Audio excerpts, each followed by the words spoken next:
Hi friends, ఉలవచారు అన్నం చూడ్డానికి నోరు ఊరిస్తుంది కదా. ఉలవచారు అంటే ఎవరికి ఇష్టం లేదండి, అందరికీ ఇష్టమే. ఎలా తయారు చేయాలో ఈరోజు చూద్దామా. ఉలవచారు అన్నం చాలా బాగుంటుంది, టేస్టీగా ఉంటుంది.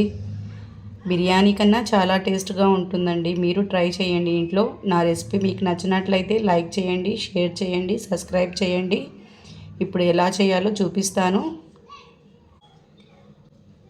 మనం బయట హోటల్స్ కన్నా ఇంట్లో చాలా టేస్టీగా చేసుకోవచ్చు. చూడండి, రెసిపీ మీరు ఇంట్లో ట్రై చేయండి.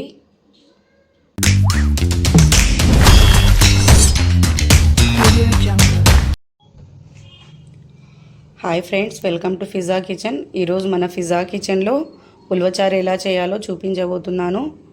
దానికి కావాల్సిన పదార్థాలు: నేను ఇందిరా ఫుడ్స్ ఉలవచారు తీసుకున్నాను, రెడీమేడ్. ఇది చాలా చిక్కగా ఉంటుంది. దీంట్లో ఆల్మోస్ట్ అన్నీ ఏమేమి కావాలో ఉప్పు, కారం, పులుపు అన్ని పదార్థాలు వస్తాయి. కానీ మనము దీనికి తోడు కొన్ని మసాలాలు ఇంకా యాడ్ చేసుకుంటే చాలా బాగుంటుంది ఫ్రెండ్స్. చూడండి, కొబ్బరి పొడి తీసుకున్నాను 1 టీ స్పూన్, 5 టమాటాలు తీసుకున్నాను, కట్ చేసి పెట్టాను. జీలకర్ర 1 టీ స్పూన్, ఆవాలు 1/2 టీ స్పూన్, కరివేపాకు కొద్దిగా, ఎండుమిరప్పొడి 1/2 టీ స్పూన్, పసుపు 1/4 టీ స్పూన్, ఉప్పు టేస్ట్ తగినంత, ఎర్రగడ్డ 1 చిన్నది, వెల్లుల్లి రెబ్బలు 5 తీసుకున్నాను, ఎండుమిర్చి 2 తీసుకున్నాను, 2 పించ్ మెంతులు, ఆయిల్ తిరువాతకు కావాల్సినంత ఒక 30 ml ఉంటే చాలు. ఇప్పుడు ఎలా చేయాలో చూద్దామా ఫ్రెండ్స్. ముందుగా స్టవ్ వెలిగించుకునేసి నేను కడాయి పెట్టుకున్నాను. దీంట్లో మనం జీలకర్ర తీసుకున్నాం కదా, దాంట్లో 3/4 టీ స్పూన్ జీలకర్ర కడాయిలో వేసుకోవాలి. కొద్దిగా మిగిల్చుకున్నానండి. మెంతులు, కరివేపాకు ఇది కూడా కొద్దిగా పెట్టుకున్నాను. ఇప్పుడు ఈ 3 కొంచెం వేయించుకోవాలి. ఇది కొద్దిగా చిటపటలాడే వరకు వేయించుకోవాలి. వేయించుకొని స్టవ్ ఆఫ్ చేసుకోండి. మిక్సీ జార్ తీసుకున్నాను. దాంట్లో కొబ్బరి పొడి, మిరప్పొడి, పసుపు, వెల్లుల్లి రెబ్బలు, టమాటాలు,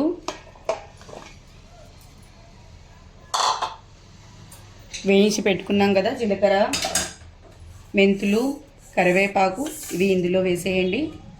ఇప్పుడు ఇది మిక్సీకి వేసి బాగా పేస్ట్ చేసుకోవాలి. ఉప్పు కూడా ఇప్పుడే వేసేస్తున్నాను.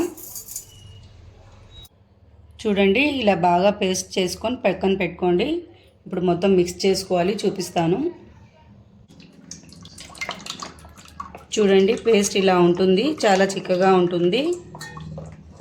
దీంట్లో అన్నీ మిక్స్ అయ్యి వస్తాయి. కరివేపాకు, చింతపండు, ఎండుమిర్చి పొడి, ఉప్పు అన్నీ ఉంటాయి. అయినా మనం దీంట్లో కొద్దిగా మసాలా యాడ్ చేసుకుంటే ఇంకా చాలా రుచిగా ఉంటుంది. మనం ఉలువలు తీసి ఉడికించుకొని దాని నీళ్లు చేసి ఇలా చేయాలంటే మనకు చాలా టైం పట్టుద్ది. అందులో ఇలా చిక్కగా కూడా ఉండదండి. చూడండి ఎంత చిక్కగా ఉందో.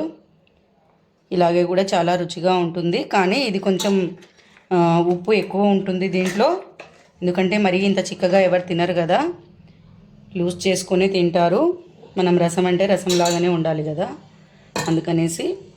ఇప్పుడు దీంట్లో నేను ఈ పేస్ట్ కొట్టి పెట్టుకున్నాను కదా, దీంట్లో యాడ్ చేసుకుందాము. చూడండి, మనకు వాటర్ ఎంత క్వాంటిటీ కావాలో అంత క్వాంటిటీ వేసుకోవాలి. మరీ పల్చగా వద్దు, మరీ చిక్కగా వద్దు. నేను ఇప్పుడు దీంట్లో నీళ్ళు కలుపుకుంటున్నాను. చూడండి, నీళ్ళు కలుపుకున్నాను. చూడండి, ఇలా ఉంటుంది ఇది. దీంట్లో ఎర్రగడ్డ, కరివేపాకు అన్నీ వేసి ఉంటాయి. మనము ఈ మసాలా యాడ్ చేసుకుంటేనే అండి చాలా టేస్ట్గా ఉంటుంది. మీరు ట్రై చేయండి. చూడండి, నీళ్ళు నేను ఇంత క్వాంటిటీలో కలుపుకున్నాను. ఇలా పల్చగా పెట్టుకున్నాను. దీన్ని మనము ఒక 10 మినిట్స్ వరకు ఉడికించుకోవాలి. పచ్చివాసన పోయేంత వరకు మనకు మంచి స్మెల్, ఉలవచారు స్మెల్ వచ్చేంత వరకు ఉడికించుకోవాలి. చూడండి ఫ్రెండ్స్, ఇలా స్టవ్ మీద పెట్టుకోండి. ఇది బాగా ఉడకాలి. మన మసాలాలు పచ్చివాసన పోయేంత వరకు ఉడకాలి. నేను కొద్దిగా ఎర్రగడ్డ కూడా ఇలా పెద్ద బాక్సెస్ చేసి వేసుకున్నాను. చూడండి, ఒక 10 మినిట్స్ వరకు బాగా ఉడికించండి. మీకు ఎంత చిక్కని క్వాంటిటీ కావాలంటే అంత చిక్కగా పెట్టుకోండి. ఇది మరిగే కొద్దీ ఆవిరైపోతుంది కదా. దీంట్లో 1 స్పూన్ ఆయిల్ వేస్తున్నాను. ఎందుకంటే పొంగొచ్చి బయటికి పొర్లిపోకుండా మనకు యూజ్ అవుతుంది. ఇవి నేను తిరువాతకు రెడీ చేసి పెట్టుకున్నాను. ఆయిల్, ఆవాలు, ఎర్రగడ్డలు, జీలకర్ర, కరివేపాకు, ఎండుమిర్చి ఇవి తిరువాతకు తీసి పెట్టుకున్నాను. అది ఒక 10 మినిట్స్ మరిగాక బాగా ఉలవచారు తర్వాత తిరువాత పెట్టుకుందాము. ఇలా పొంగు వచ్చేటప్పుడు కొంచెం మీడియం ఫ్లేమ్లో పెట్టుకోండి. కొంచెం మంట తగ్గించుకోండి పొంగు రాకుండా. చూడండి, మన ఉలవచారు ఉడికిపోయింది. ఇప్పుడు తిరువాత పెట్టుకుందాము. తిరువాత కడాయి పెట్టుకున్నాను. కొద్దిగా ఆయిల్ వేసుకుందాము.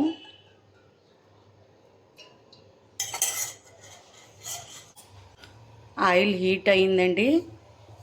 ఆవాలు వేస్తున్నాను.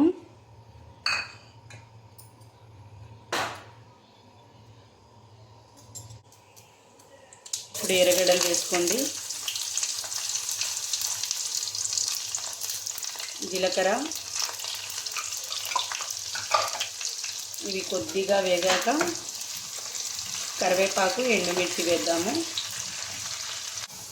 చూడండి, ఎర్రగడ్డలు కొద్దిగా కలర్ చేంజ్ అయ్యాయి కదా, గోల్డెన్ బ్రౌన్ కలర్లో.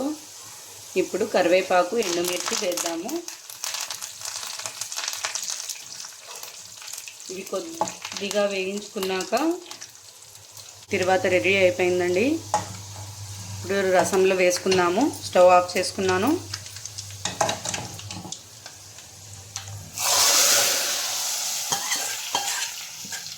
వెంటనే మూత పెట్టేయండి. తిరువాత ఫ్లేవర్ పోకుండా బయటికి ఒక 1 మినిట్ వరకు అలాగే మూత పెట్టేయండి.